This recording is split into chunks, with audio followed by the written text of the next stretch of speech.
he could get to 2,000 T20I runs tonight. Qatar, they had moments in the group stages as well against UAE, the first game they played, and even against Oman in the Super 6 encounter.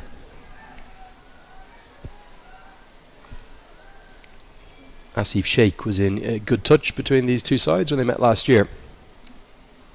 He made 52 and he made 50 in the last game as well. It just found it a bit tricky after a good start. Struggled to kind of really get going through his innings then.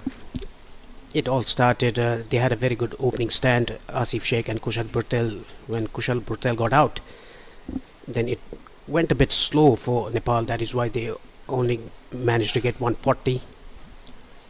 Yeah, 140 felt a very average score, didn't it? Felt under par that night. Funny thing is, this evening 140 could be quite a good score. And I know there was a lot of jubilation. I've been sent some of the most incredible videos from across Nepal. Paresh, I'm sure you've seen some of them on social media. We've seen fans on the back of motorbikes, fans up in the fields, people gathering together in big groups. So a pair of kind of slightly middle-aged women dancing in celebration. There might have been two mums together, as Beg just has a bit of a niggle with his leg. She's had throughout the competition. Every time I see these pictures from Nepal, they fill me full of joy. But there's no guarantee they'll have it their own way tonight. It's going to be a tough match, isn't it? And just 2 runs from the first over indicate that. 2 for none. Yes, decent. Laksha Aneg, Energy Egg. Energy भनेकै Red Bull. 100% pure sunflower butter बनेको Dhara Health Refined Sunflower Oil.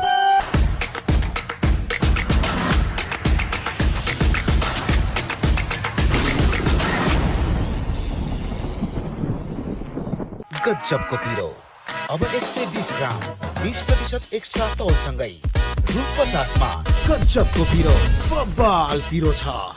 Effect has been strong enough. Whatever score they get, they'll be comfortable or confident that they're in the game. The problem is, from what I saw in this afternoon's contest, look, it could prove to be completely different under the floodlights, but I just don't see this being a 160, 170, 180 kind of day. Now Bhurtel is the power, Gulshan Jah is the power to maybe change that, as it will be Amir Farouk to open the bowling, the left arm seamer. He's going to carry the mantle of the left arm seamer with no Mohammad Ikramullah. Bit of a surprise to see him miss out, but he's slightly in different form, the experienced left armer. Farouk is going to bowl from the media box, and there's a slip in place, a deep third, the boundary rider for the first 6 overs, the power play, and the deep square leg backward is behind square. Here are 2 umpires just asking Qatar to get on with it. They don't want to warn them immediately. Rahul Asher standing at this end, Shiju Sam at square leg. There's Asif Sheikh, cuts that one away very swiftly. A little bit of extra pace on the ball, and there are raucous cheers up in the main media centre stand here, because that will be the first boundary. Feel like the power play is important, and Asif Sheikh picks up from where he left off last night. There was a bit of a shape into the right-hander, but Asif Sheikh gave himself a slight bit of room and cut that towards the backward point region for a boundary. Pace on deliveries are coming nicely onto the bat, that we can see. A lot of the problems that were caused in the Oman UAE game, particularly think of Sufyan Mahmood with all of his quality. Full toss driven straight to the fielder. Oh, direct hit might have been interesting, as it's the skipper himself that does the fielding. This might have been very close. Throw was quite wild and wide of the stumps, but Sheikh had to get going. Mid-off was exactly on the circle, edge of the circle. That is why he timed it very well. At the last, he completes the run. A direct hit would have been interesting.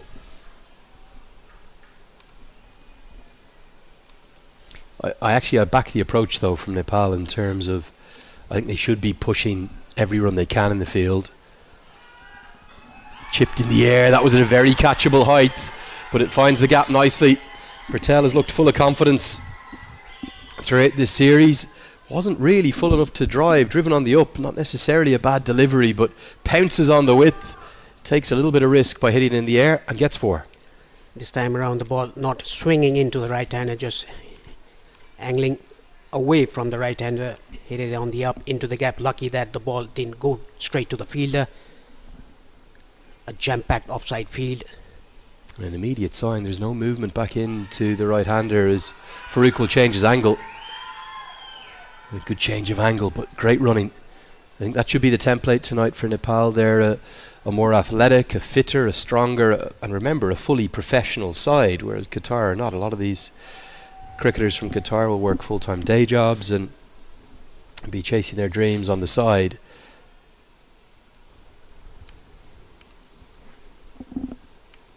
Ten runs off this over so far. Immediately changes his angle, Amir Farouk. Looks for the Yorker, but steered away. Just be the single. They met 3 times before today in T20I cricket. Qatar actually won the first encounter between these two teams. I was back in 2019, the T20 World Cup Asia region final between Qatar and Nepal. It was a very different Nepal side. Paras Khadka, the captain, Gyanendra Malla, who's the assistant coach, Sharad Vasakar, who was on duty commentating with us, Binod Bandari, Basanta Regmi, who was still playing then, Avanesh Bahara too. As that one won't pierce the infield. 13 for none. That was a low scoring encounter in Singapore where Qatar chased down the 123 in the final over. Sandeep Lamachani was in the wickets that day with 3 for, but then the 2 other games, including most famously last year in the ACC Men's Premier Cup, the T20. Asian Paints Ultima Protect Shine. यसमा भएको UV hybrid technology ले घाम, पानी, धुलोबाट दिन्छ वर्षौं वर्ष सुरक्षा। घर रहन्छ सधैँ शाइनदार, शाइनदार घर, वर्षौं वर्ष। पुस्तो पुस्तालाई मायाले जोड्ने, जिन्दगीलाई ordinaryबाट extraordinary बनाउने सधैँ KFC. By 8 wickets with 3 overs to spare. Bashir Ahmed was in the runs. He had a very good tournament out there actually. He's probably been the one who's been a bit unlucky to be out of the squad. This one beats the outside edge. What was your talk from the fans back home? How much did they enjoy last night, Paresh? Everyone was saying that they almost had a heart attack. Was that the overriding message from people? Yes, that was. And this time the ball staying a bit low. The keeper is just adjusting the field, coming up to the stumps. That's Imal Lianage, the left-handed opening batter who'll keep wicket. So the overriding message was that the cardiac kids are back with a bang. Chipped in the air, another sign of how slow the pitch is, and the throw goes to the wrong end. Bertel was slow off the mark, probably would have got home anyway, but again a good loud call, as I suspect Nepal are just going to try and run Qatar ragged in the field. And watch the difference. Remember these moments in the first innings and then see the difference in the second. Mirza Beg is not that quick. He's bowling to the right space. That is why the ball is just stopping onto the batsman. In the other hand, Farouk is bowling seam-up deliveries with pace. That is why both the batsmen were able to play their shots. Yeah, I think the pitch is better suited to this pace for the bowlers. Beauty. It was a really good length. Very, very well bowled. He's a good cricketer, isn't he, Mirza Mohammed Beg? Handy with the bats, looks a good leader, speaks well. Lot to like about him. The ball just nipping away after pitching. Kushal Purtel trying to fish that ball outside the off stump, completely beaten. He's bowling at the right pace. That is the pace you should bowl at in this kind of a wicket. Slowish wicket.